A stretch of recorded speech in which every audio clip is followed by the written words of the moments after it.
I was asked to come here and speak about creation. And I only have 15 minutes. I see the counting already. And in 15 minutes, I think I can touch only a rather janitorial branch of creation, which I call creativity.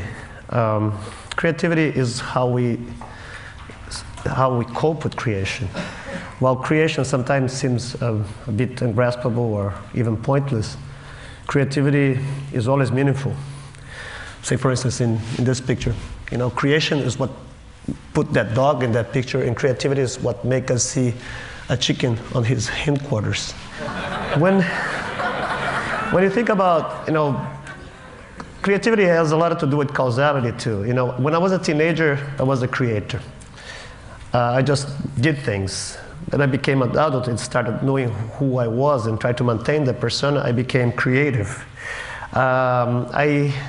It wasn't until I actually did a book in a retrospective exhibition that I could track exactly, it looks like all the crazy things that I had done, all my drinking, all my parties, they followed the straight line that brings me to the point that I'm talking to you at this moment.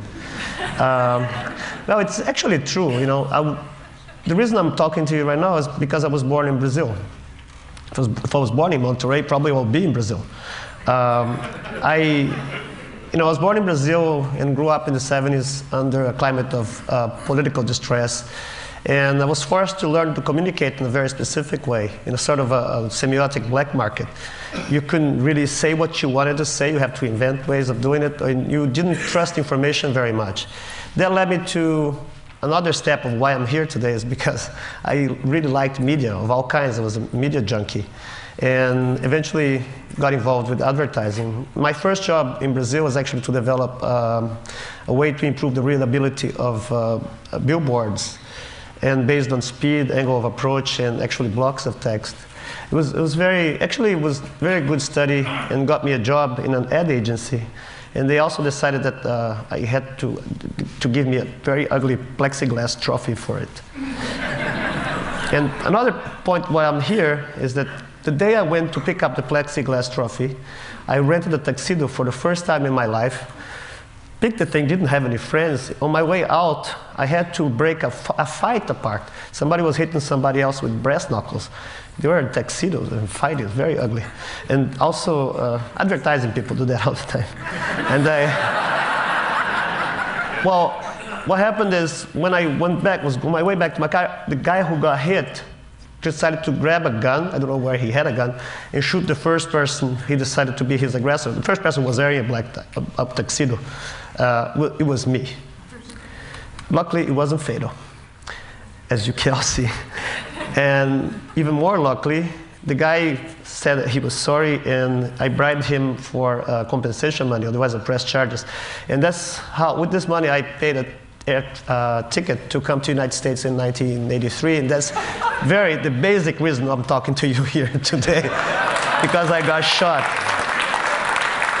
Well, when I started working with my own work, I decided that I shouldn't do images. I took this very iconoclastic approach, because when I decided to go into advertising, I wanted to do and I wanted to airbrush naked people on ice for whiskey commercials. That's what I really wanted to do.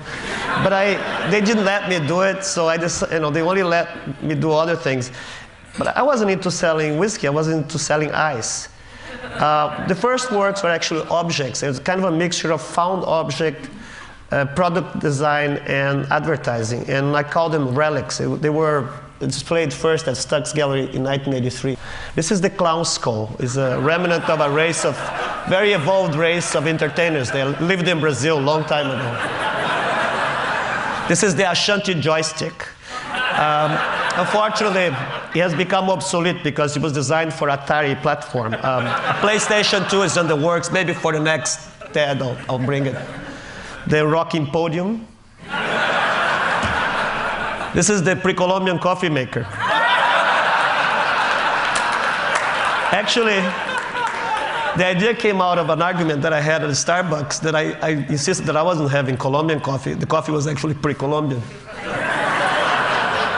The bonsai table.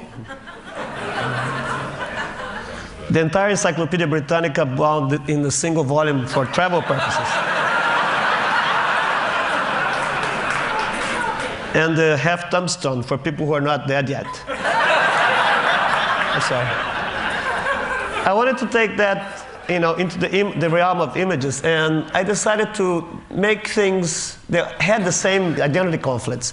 So I decided to work with clouds, because clouds can mean anything you want. I wanted to work in a very low-tech way, so something that would mean at the same time a lump of cotton, a cloud, and Durer's praying hands, although this looks a lot more like Mickey Mouse's praying hands. But I was still, this is a kitty cloud.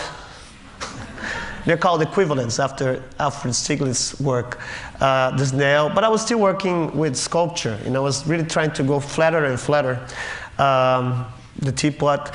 I had a chance to go to Florence in, I think it was 94, and I saw Ghiberti's Door of Paradise. And he did something that was very tricky. He put together two different media from different periods of time. First, he got no age-old way of making images, which was relief. And he worked this with three-point perspective, which was brand new technology at the time. And it's totally overkill. And your eye doesn't know which level to read, and you become trapped into this kind of representation.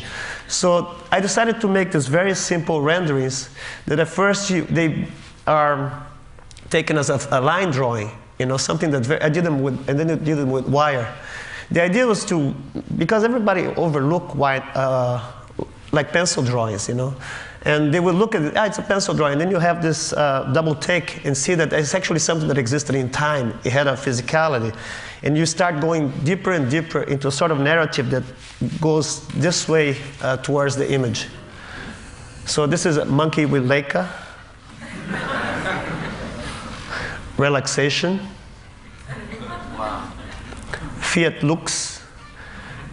And the same way the history of representation evolved from line drawings to shaded drawings, and I wanted to deal with other subjects, I started taking that into the realm of landscape, which is something that's almost a picture of nothing.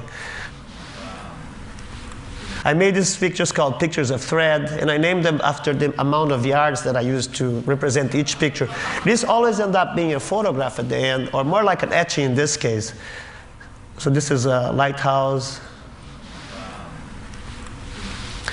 This is 6,500 yards after Corot.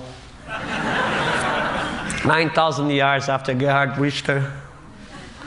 And I don't know how many yards after John Constable. Departing from the lines, I decided to tackle the idea of points, which was more similar to the type of representation that we find in photographs themselves.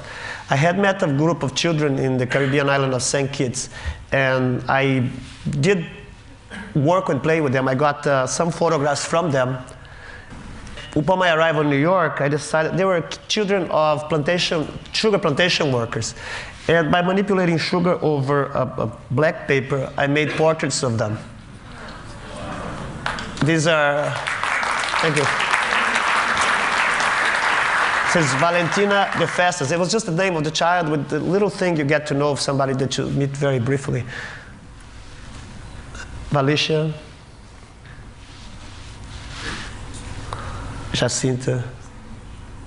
But another layer of representation was still introduced. Because I was doing this while I was making these pictures, I realized that I could add still another thing. And I was trying to make a subject, something that would interfere with the theme. So chocolate is very good because it brings to mind ideas that go from scatology to romance. And so I decided to make these pictures, and they were very large, so you had to walk away from it to be able to see them. So they're called pictures of chocolate. Freud probably could explain chocolate better than I. Was the first subject. And Jackson Pollock also. Pictures of crowds are particularly interesting because you go to that, you try to figure out the threshold with something that you identify very easily, like a face goes into becoming just a texture. Paparazzi. I used the dust of the Whitney Museum to render some pieces of their collection. And I picked minimalist pieces because they're about specificity. And you render this with the most known specific material, which is dust itself. It has the skin particles of every single museum visitor. They do a DNA scan on this, they would come up with a great mailing list. This is Richard Serra.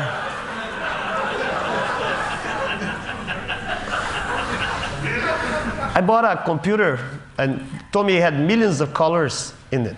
You know, an artist's first response to this is, like, who counted it? You know, I realized that I never worked with color because I had a hard time controlling the idea of single colors. But once they apply it to numeric structure, then you feel more comfortable. So the first time I worked with colors was by making these mosaics of Pantone swatches.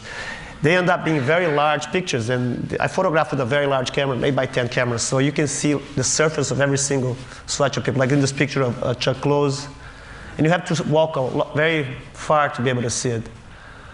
Also, the reference to Gerd Richter use of color charts. And the idea also entering another realm of representation that's very common to us today, which is the bitmap. I ended up narrowing the subject to Monet haystacks. This is something I used to do as a joke, you know, make the same, like Robert Smith's in Spiral Jet, and then leaving traces of that as if it was done on a tabletop, like trying to prove that he didn't do that thing in the Salt Lake. But then, just doing the models, I was trying to explore the relationship between the model and the original, and I felt that I would have to actually go there and make some earthworks myself.